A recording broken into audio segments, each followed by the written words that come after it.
name is Marianne. I am 38 years old, and until today, I thought I knew love and loyalty. Now, as I stood in the cold confines of my childhood home, that certainty evaporated into disbelief. My fingers trembled as they grasped the fake will my husband had concocted. The edges felt sharp, like the truth it now represented. My breath caught, and I could hardly hear the sound of laughter echoing through the halls. It felt as if they were mocking me from the shadows. I pressed my back against the wall, the chill seeping into my bones, a stark contrast to the memories that clung to me like a shroud. Sylvia, my sister, stood across the room, her smile painted on thick, radiating a false warmth that made my stomach churn. The gleeful glint in her eyes promised betrayal.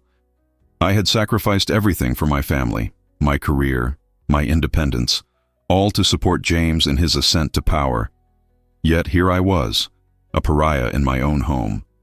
James, my husband, was the architect of my disgrace. The same man I had trusted to champion our life together now reduced me to an afterthought. His disdainful glances made me feel small and pitiful, as if I were nothing more than an inconvenience. I never expected this from him, never dreamed he could turn on me in such a profound way, as though I had been a mere distraction while he climbed to the very top of the world. The shockwaves of humiliation crashed over me with each insult that sprang from his lips, each dismissive wave of his hand that signified my worthlessness in his eyes. "You should be grateful for what I've provided." I can still hear him sneering. His voice would replay in my mind like a haunting melody, echoing the bitterness of my downfall. Memories surged unbidden, the laughter of our children, the warmth of family gatherings where I felt fully embraced, celebrated. It all seemed to evaporate when I was faced with the harshness of today's revelation. I tried to reconcile those warm constructions of love with the venomous reality of betrayal that now unfurled before me like a black banner. The hollow silhouette of our former family stood before me, and I trembled at the thought that my sister, my own blood, had willingly conspired against me with him. In an attempt to shield myself from this harsh revelation, I spun through memory reels, searching for moments of clarity that offered assurance. I remembered the sacrifices I had made, the career I chose to abandon, dreams laid to rest beneath the weight of supporting my husband's ambitions. There were so many times when I had sacrificed my own desires, believing they were for the good of our family, only to realize that my commitment had been exploited. But even as I stood in this desolate echo chamber of memories and despair, a whisper of defiance ignited within me. They thought they had left me powerless, but I held the key to their downfall. Why had I not seen it before? A flicker of determination sparked deep within, puncturing the mist of humiliation. I was destined to reclaim my story, to rise from the ashes of their treachery. With each passing moment, the sting of betrayal morphed from pain into resolve. I felt the weight of my past pressing down on me, but more so, the promise of what could come next whispered through the debris of my dignity. I would no longer be a victim. The choices that lay ahead were mine to shape, an opportunity to rise, learn, and retaliate against the very people who had once been my pillars. When I turned away from the mockery, I promised myself that I would forge my path, one where I dictated the course of my destiny, rather than beholden to James and Sylvia's whims. As I stepped out of that room, I resolved to uncover the truth, seek justice, and trust in my constructs of resilience. As the door clicked shut behind me, the silence enveloped me like a heavy cloak, each heartbeat resonating in the stillness, a reminder of the life I once led. I was now a shadow in my own home, forced into the dim corners of a rented room that served as my only refuge from the betrayal that lingered outside. I stared at the bare walls, their beige paint peeling like the facade of my former life, tattered and worn. This was my exile, a far cry from the vibrant life I once knew. And in those silent hours, my mind wandered to the past. I often reminisced about my tenure at the marketing agency, where I once thrived. I had a career that promised upward mobility and opportunities for growth. But the moment James's ambitions took precedence, I chose to let go of everything. Supporting him became my purpose, the pivot around which our family revolved. We had so much potential. I was the one who believed in him fervently, always whispering words of encouragement in the darkest hours of his rise. I had sacrificed my dreams on the altar of his ambition, and now I was left with a hollow core, as heavy as the weight of all my unfulfilled aspirations. Memories of laughter and family gatherings played like a movie reel I couldn't stop. I remembered Sylvia's infectious giggle during those summer barbecues, and how we would watch our children play together in the garden, innocent and unaware of the betrayal brewing in the background. There was warmth back then, an unbreakable bond, or so I had thought. I remembered the sunny afternoons we spent planning family vacations, where we plotted escapades and envisioned memories. In those moments, loyalty felt almost like a tangible thread that connected us.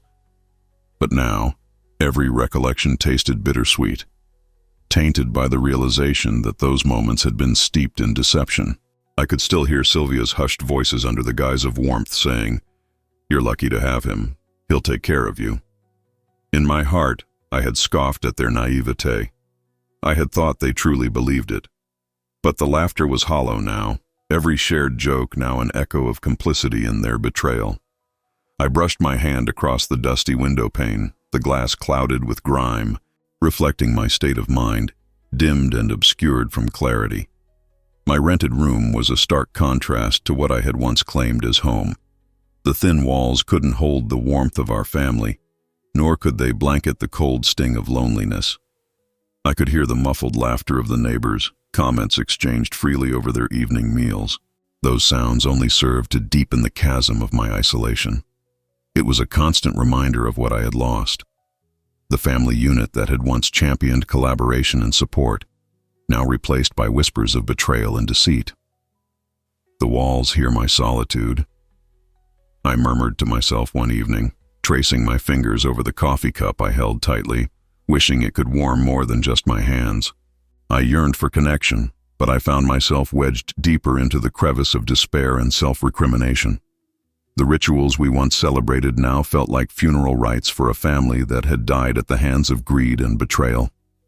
But even amidst this cruel exile, a flicker of rebellion ignited whenever I dared to reflect on my past sacrifices. I began to recognize the strength embedded in my stillness, the power that came from observation. I had spent years quietly supporting those around me.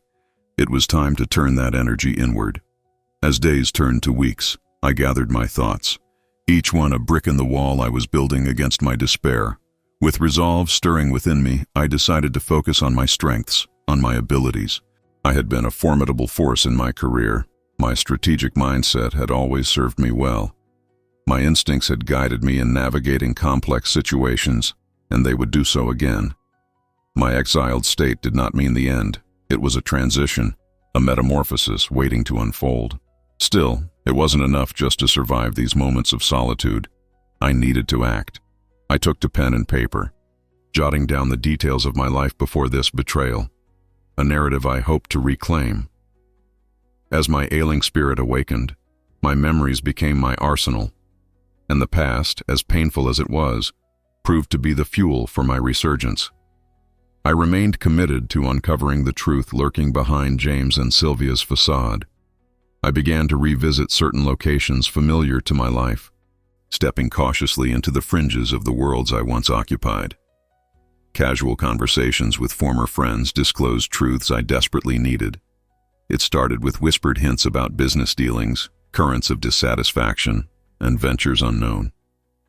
Each revelation felt like a nugget of gold, an opportunity to piece together the puzzle of their deceit.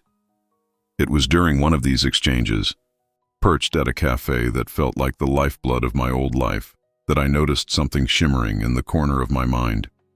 An old acquaintance mentioned a development opportunity I had once advised on, a potential financial windfall shrouded under James's protective cover. There was more going on than I had ever anticipated, and I sensed that this was merely the tip of the iceberg. In the following weeks, I sought more from those who would speak. I had once known a network of alliances forged through shared dreams, and now I was prepared to leverage those connections. I initiated contact with a former attorney, someone I trusted fiercely during my marriage, and from the shadows, I sought to regain my footing. That phone call changed everything. "Marianne," he said, the familiarity of his voice igniting forgotten courage.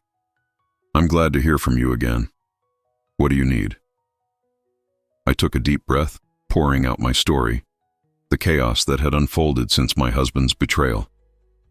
I spoke of the suspicious dealings I had unearthed, the shadows barely visible just beneath the surface.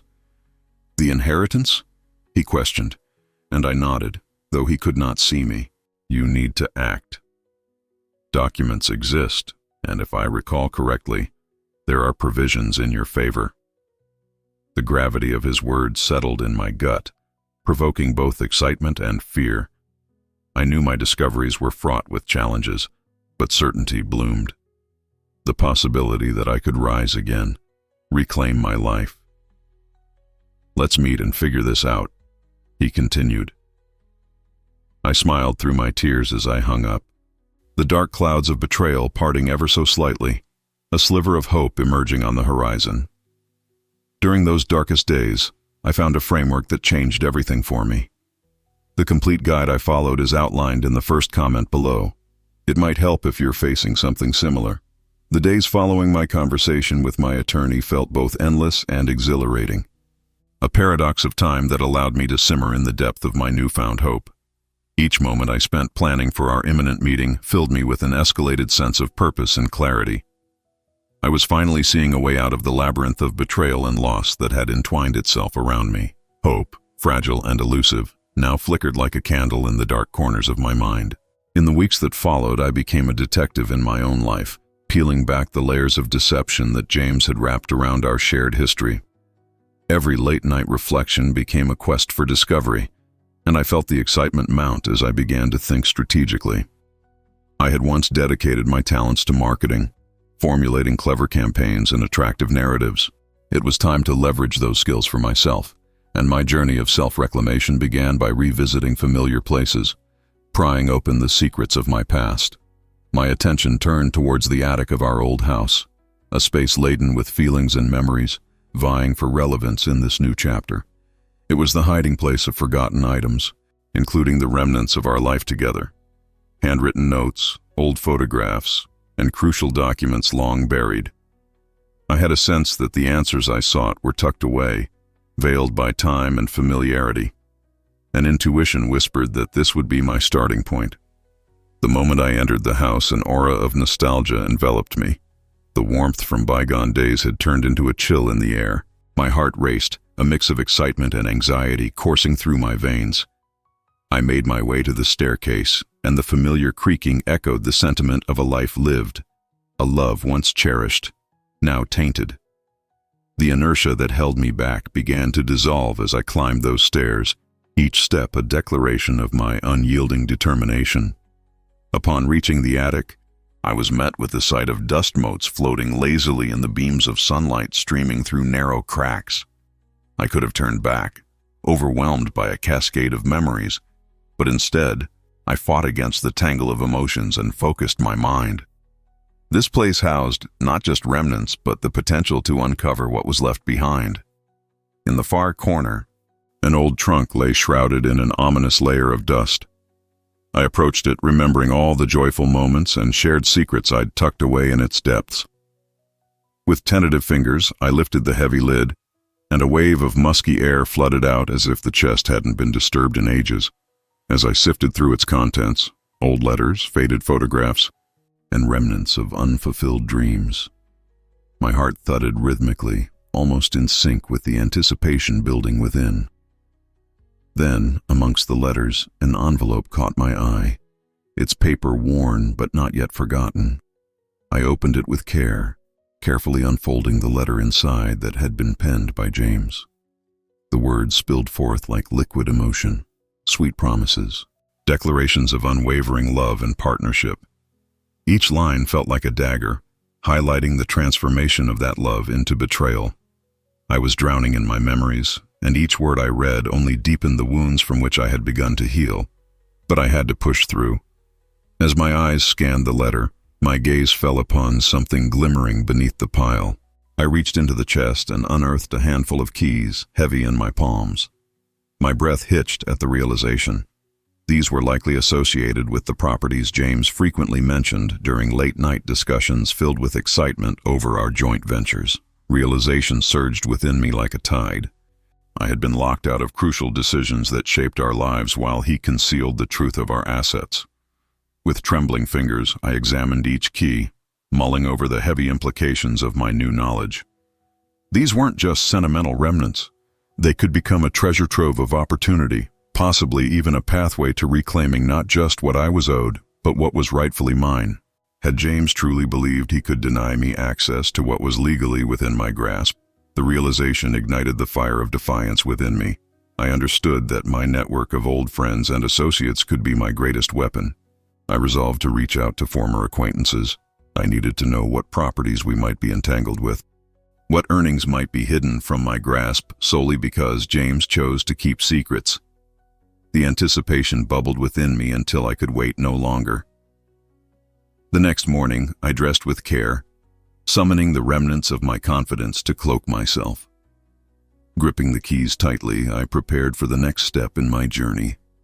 I reached out to a former lawyer of ours, one who was familiar with our dealings, harboring memories of partnership that could be resurrected in the service of justice. "Marianne," he answered on the other end of the line, urgency lacing his tone. "I'm glad you reached out. What brings you back?" I could hear the undertones of concern mixed with familiarity, and I seized this opportunity. I shared my story, the essence of my recent revelations spilling forth like a torrent.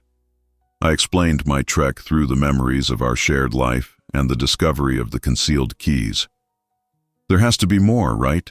I pressed, hopeful as I poured out the chaos surrounding James's betrayal. "The inheritance." When he mentioned it, I felt a jolt of recognition. My pulse quickened. The prospect felt exhilarating, yet daunting. "You need to act," he warned, and I absorbed his words like lifeblood. "Documents exist, and if I recall correctly, there are provisions in your favor. You must move quickly, though. I suspect changes have already been put in place to shield his assets." The gravity of his words resonated powerfully, and I felt excitement intermingling with fear. Yet, deep inside me, I knew I had to rise against the current. "Let's meet as soon as possible, please," I urged, urgency coating my tone. "Absolutely, we can lay out a plan," he assured me. That meeting was one I approached with manic energy, the wheels of determination turning. As I sat in his office, the steady sound of my heartbeat filled my ears, a reminder of the urgency coursing through me. I laid out the keys, the letters, and the pieces of my life that had been hidden beneath the debris of deceit. Each item felt like a declaration against the facade James had constructed, and my attorney examined them all thoughtfully. "These keys could indeed hold significant importance for you," he declared. "We'll need to verify their connections to properties linked to James. We can pursue legal actions based on your entitlements." I felt a surge of adrenaline at the thought of reclaiming my power. "What do we do next?" I asked, my voice steady, imbuing my intent with unwavering resolve. "We need to file for the assets tied to your name," he advised, leaning forward. "I suspect James won't let you claim what's rightfully yours without a fight, so prepare for resistance." I nodded, the weight of his words sinking in. I could feel the impending storm gathering, but I was ready. My journey had begun not just as a quest for property, but a reclaiming of my identity, a defiant stand against the chaos that had marred my life. As I left his office, my heart swelled with purpose. I was no longer hiding in the shadows, no longer a victim. I was armed with knowledge and determination, and I would ensure that justice prevailed. The strategy I used wasn't luck. It was methodical. I've documented the complete blueprint in the first comment. Check it out before continuing, because what comes next proves exactly how powerful this approach is. The days leading up to my meeting with my attorney buzzed with an electrifying urgency. Each morning, I woke up with a renewed sense of purpose, thoughts racing through my mind like wildfire. The fog of sadness that had once enveloped me began to lift, revealing the path toward reclamation. The keys I had found felt like my very own talismans of power, a physical connection to the rights I had long neglected. I could finally start piecing together the truth. I knew I had to gather more information, sound out the terrain, and prepare myself for the inevitable confrontation that was brewing. I began a silent investigation, not only to fortify my understanding of the properties tied to James, but also to unearth more secrets he kept hidden away from me like a thief shrouded in darkness. The first place I headed was a local real estate office that had always intrigued me when I was married to James. Back then, my role was that of a supportive spouse, always on the periphery of significant decisions.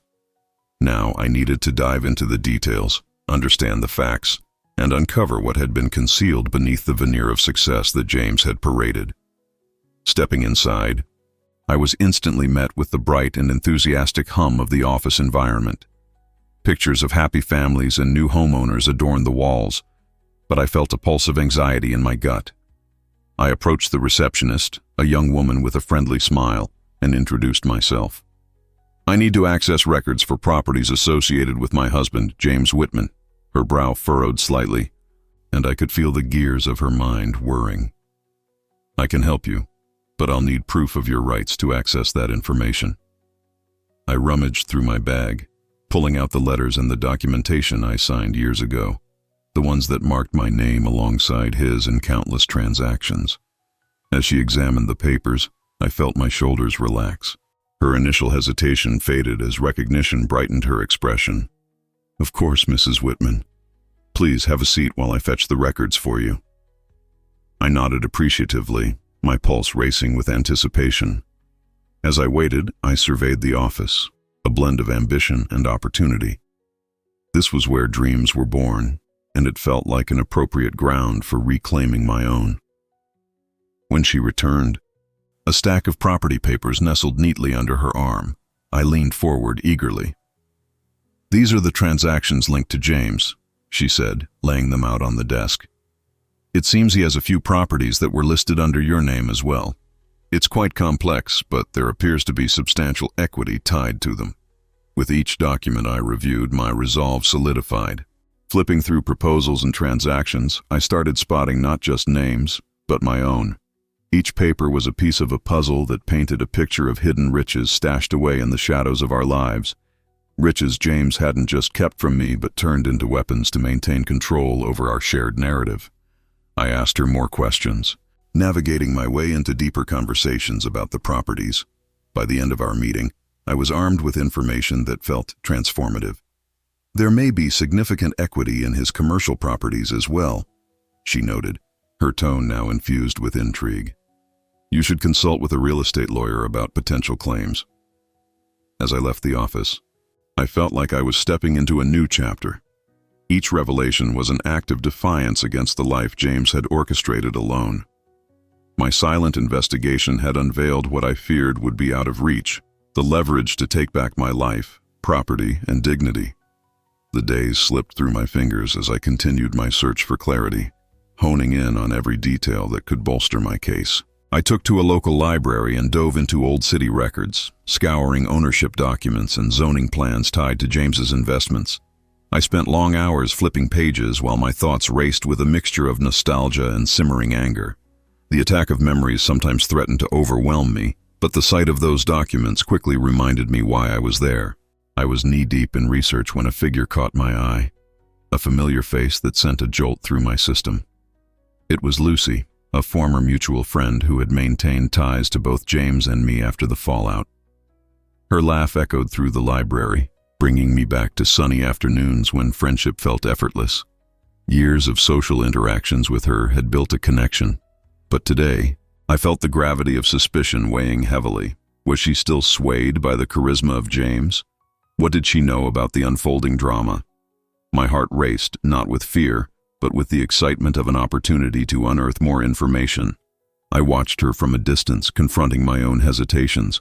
When she eventually settled down at a nearby table engrossed in her laptop, I steeled my nerves and approached her. "Lucy," I began, my tone light but deliberately measured. "It's been a while. How have you been?" Her eyes widened in surprise, revealing a mix of genuine warmth and apprehension. "Marianne, I wasn't expecting to see you here. How are you holding up? Better, I replied, carefully skirting the emotional debris of our shared past. Actually, I've been doing quite a bit of digging into the old property arrangements. Did you know James holds several investments? Her expression shifted, uncertainty flashing across her face. I knew he had some things going on, but I never really knew the details. He's always been discreet about his business. Discreet, I echoed, a small smile forming as I noticed her hesitant demeanor. It appears he's more than just discreet. There may be substantial equity involved. Would you be willing to help me find out more? She hesitated, clearly torn. Finally, she nodded, the caution in her eyes giving way to curiosity. I could put some feelers out. But I'm warning you, James won't just let this pass quietly. You need to be careful. Trust me, I'm more careful than I've ever been. I grinned, a sense of camaraderie rekindling between us, rooted not in past partnerships, but in the hunt for truth. We exchanged numbers, promising to keep each other in the loop. As I left, I could feel the anxieties and regrets of my past melting into the exhilaration of reclaiming agency over my life. With every connection I revived, I was held aloft by conviction, and a newfound clarity had taken the place of doubt. That night, as I returned home, I reflected on my progress. The pieces were falling into place. The threads of the past were weaving together a narrative of reclamation. I was no longer merely a figure in James's story, but the protagonist of my own. What would you have done in my situation? Drop your answer in the comments. I read every single one. The following weeks burst with a frenetic energy as each day unfolded like the petals of a blooming flower. My sense of purpose crystallized into a clear vision, reclaiming not only my assets, but rebuilding my identity. Connected by threads of defiance and strategy, I knew I was stepping further into my power. Surrounded by allies both new and old, I forged a path toward justice that felt unstoppable. Lucy stepped up as my virtual confidant in this endeavor. We exchanged messages frequently, sharing snippets of information and rumors that flitted around James like butterflies. However, I made it clear to her that every step we took needed to be rooted in discretion. The last thing I wanted was to tip him off about my investigations or give him an edge in the game of cat and mouse we were now engaged in. As I made plans with her, I turned my attention to what my attorney had advised me earlier. I knew it was now time to file for the assets tied to my name. I dove deep into the details of the properties we discovered, a mix of residential and commercial spaces, each with its own share of history and value. I pored over blueprints and city assessments, noting every aspect that could bolster my case. Perhaps the most revealing document came from a title search, which unveiled the actual ownership stakes and the tangled web of loans and mortgages attached to these properties. The deeper I delved, the more I unearthed alarming details. James had been hiding income generated from these investments, reaping profits while ensuring I had no insight into their continued success. A chill washed over me as I processed this new information. His actions had ramifications not only for our relationship, but also for my status as a co-owner. My heart raced as I realized the implications of my findings. I could use this information to build a strong case against him and pave the way towards reclaiming my investments. The sense of empowerment surged within me, propelling me forward. I began drafting a comprehensive plan, detailing every element of my approach. I mapped out a timeline for when to initiate the legal proceedings and layered strategies for how I might navigate the forthcoming confrontations with James. On a sunny Wednesday, I met with my attorney in his office, a signals-filled space that offered comfort through the presence of decorum and professionalism. I laid down my well-structured notes, highlighting my findings and emphasizing the significance of my research in relation to the properties. "Marianne, you've done excellent groundwork," he said, visibly impressed as he sorted through the documents. "This not only establishes your claim, but also sets the stage for negotiations with James. I recommend we begin the process by serving him with a legal notice of intent to claim your share of the assets." "Exactly what I was thinking," I affirmed, my heart racing with anticipation. This was more than just paperwork. It was the manifestation of my newfound strength and clarity. Each page I turned felt like a step toward liberation, and I was determined to see this through. We discussed the logistics, each decision leading us closer to the next pivotal moment. Intently, I listened as my attorney elaborated on the importance of being prepared for James's possible evasions. He didn't just advise vigilance, he built an entire framework for how we would counter his anticipated excuses, a strategy any good marketer would admire. But for all the power I felt as I strategized my path toward justice, I also sensed the weight of caution.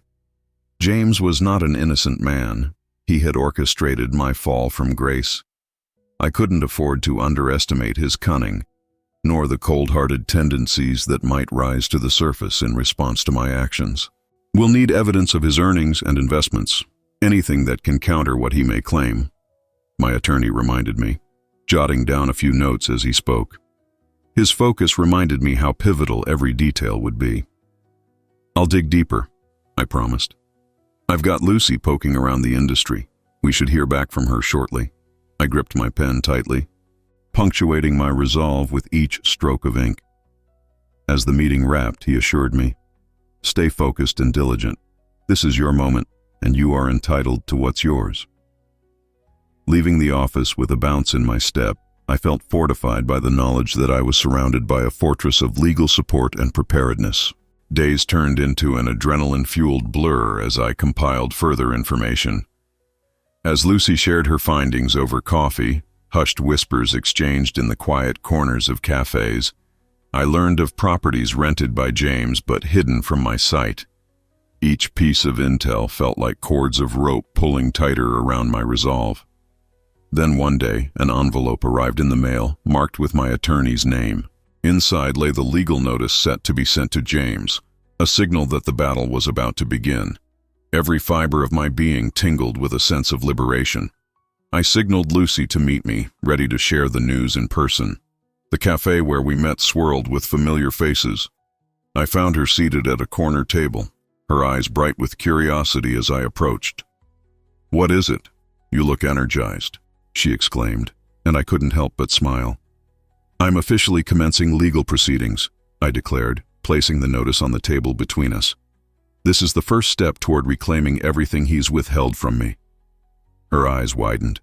"That's incredible. I can't believe you're finally doing this," she responded, her voice a blend of admiration and caution. "What's next?" "I'll need to remain vigilant. This is a sensitive situation, and we must tread carefully," I warned, spurred on by my attorney's caution. Any response from James could dictate how we proceed. For now, we keep to our plan. The anticipation swirled between us as we resolved to forge ahead. I felt lighter yet focused. The power I accrued laid the groundwork for the next confrontation. Each brushing away of old fears liberated me, strengthening my will. But even as my hands itched with a readiness to reclaim, I understood the shadow of conflict that would loom. As I walked away from the cafe, I reflected on the journey I had undertaken. I was no longer simply reacting to James's moves. I was charting my own course in the game he once dictated.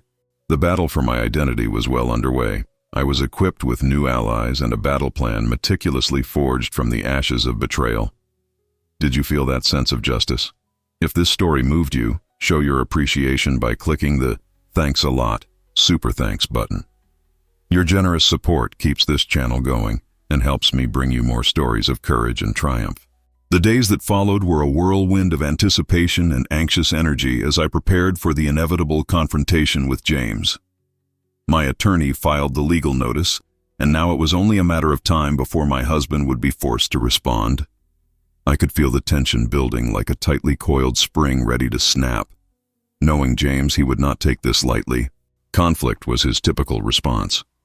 I recalled the last time we had faced each other with anything near this level of confrontation. It was during a heated discussion about finances, where I had dared to question his spending habits. A moment filled with anger had devolved into a shameful argument, his voice rising while mine faltered. Those days felt far away, buried beneath the debris of my newfound bravery. As the notification made its rounds, fears crept in. Would he retaliate? Would my life spiral into an even darker chaos? But deeper still was an unwavering determination, born from my silent investigations and the wisdom of my attorney. I had prepared myself for what was to come. Then, one evening, I received a call from Lucy while I was folding laundry in my living room. "Marianne, he's learned about the filings," she said, the concern in her voice palpable. "I wasn't able to keep it under wraps like we hoped." A knot tightened in my stomach. "How did he find out?" I asked, irritation bubbling just beneath the surface as all my plans began to feel marred by suspicion. "I can't say for sure. Someone must have slipped up. He's angry, more angry than I've ever seen him," she replied. "He's been reaching out to people trying to gauge what you're up to." "I need to be ready for his reactions," I stated, a quiet confidence rushing back into my veins. "Thank you for the heads up. I can manage this." We hung up, and a surge of adrenaline coursed through me. I systematically arranged a meeting with my attorney, articulating the urgent need to bolster my defenses. We needed to remain 2 steps ahead of James, and the game was on. When I arrived at his office, my attorney was already waiting. "The fact that he knows puts us at an advantage," he began, scanning my face for signs of fear. "We'll need to prepare for his tactics. He's likely to try and paint you as the aggressor." "Let him," I countered, newfound strength filling my voice. "I won't back down. Not this time." I laid out the steps needed for the upcoming confrontation. My heart raced as I visualized the narrative I would share, one of resilience rather than regret. The week dragged on, each moment dripping with tension and apprehension. I fortified myself with facts, filling my mind with numbers, proofs, and memories that would serve as my defense. In the back of my mind lingered the haunting knowledge that James would not accept defeat easily. I reviewed every detail of our shared life, now a battlefield replete with vulnerabilities I was prepared to exploit. Finally, the day arrived when James was to confront me. I could feel the energy shift in the air, crackling with unspoken words and unresolved pain as I stepped into the living room. It felt surreal, like stepping into a story I had read but never experienced, a confrontation I had meticulously scripted in my mind. He was waiting for me, arms crossed, the very picture of defiance and ego. "I heard you think you can take what's mine," he began, his tone layered with both sarcasm and indignation. "And I heard you're still trying to keep the truth hidden." I met his gaze, unflinching, each word infused with the weight of the discoveries I had unearthed. "You've lied, manipulated, and concealed your earnings for far too long. This isn't just about property. It's about the truth that you owe me." He scoffed, eyebrows furrowing. "You think a few papers make you entitled to those assets? You've been blinded by bitterness and delusions." "No," I replied firmly, assured by every detail I'd pieced together. "I'm entitled because we built this life together. Every investment was forged through our partnership. And when you decided to conceal our profits, you crossed a line." The tension soared as his features darkened, his expression shifting to a colder, more calculating demeanor. "Don't think this ends with more paperwork. I'll fight back. You'll regret this." "Regret?" I laughed, the sound unforeseen and fierce, echoing through the room. "The day I decided to confront you was the day I reclaimed my dignity. I refuse to live in the shadows any longer. I won't be quiet while you attempt to erase me." His face hardened into stone as he took a step closer, a menacing presence that faded in the light of my resolve. "You're making a mistake you won't come back from." "Not as long as I have the truth on my side," I countered, each word a lifeline tethering me to my purpose. "I will fight for what is rightfully mine." Everything spiraled for a moment. His anger radiated off him like heat from a fire, but I stood my ground, my own power physically mobilizing in the space between us. In this standoff, I realized I had become the unmoving center of my future, unbending, unwavering. The rising conflict shook the space with palpable energy, spinning us into a deepened silence.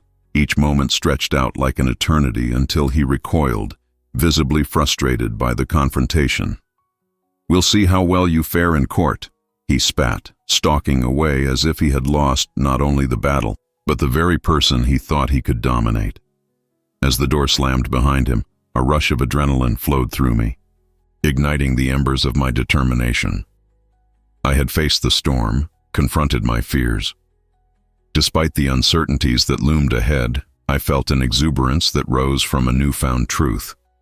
I was not the victim anymore. This journey was undeniably mine. Thus would begin the next phase, navigating the court, asserting my claims, and emerging victorious from this chaotic dance. I was no longer simply fighting for my assets. I was advocating for my autonomy and reclaiming the narrative that had once been overtaken by deceit. Are you enjoying this journey with me? Show your support by sending super stickers.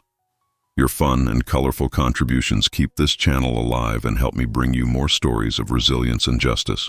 The days after my confrontation with James were a balance of hope and anxiety. With each passing moment, the realization settled in. I was stepping into a new chapter of my life. Filing for legal action marked a turning point, one that signaled a departure from being a passive victim to becoming an empowered agent of change. When I entered the courthouse on filing day, exhilaration coursed through me. Gone were the shadows of doubt. They had been replaced by the weighty acknowledgement of my own worth as I prepared to fight for what was rightfully mine. With every document I signed, I felt lighter, unshackled from the residual guilt that had long dominated my existence. As I took my seat in the courtroom for the initial hearing, anxiety ebbed into a fierce resolve. James's attorney, confident and condescending, attempted to undermine my claims.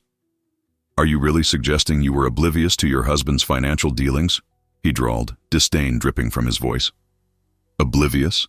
I shot back, steadying my breath. No, I was being manipulated. James concealed financial information deliberately to maintain control over me.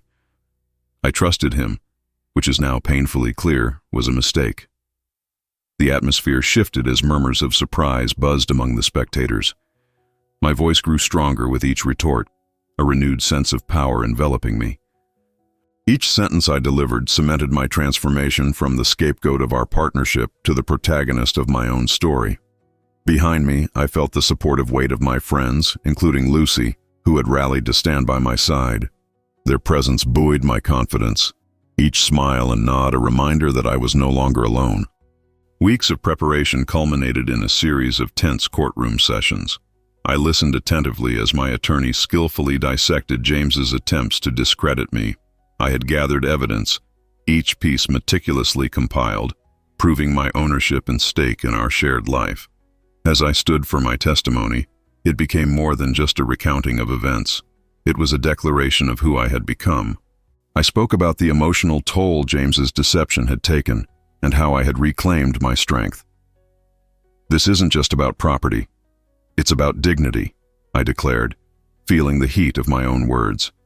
They thought they had left me with nothing.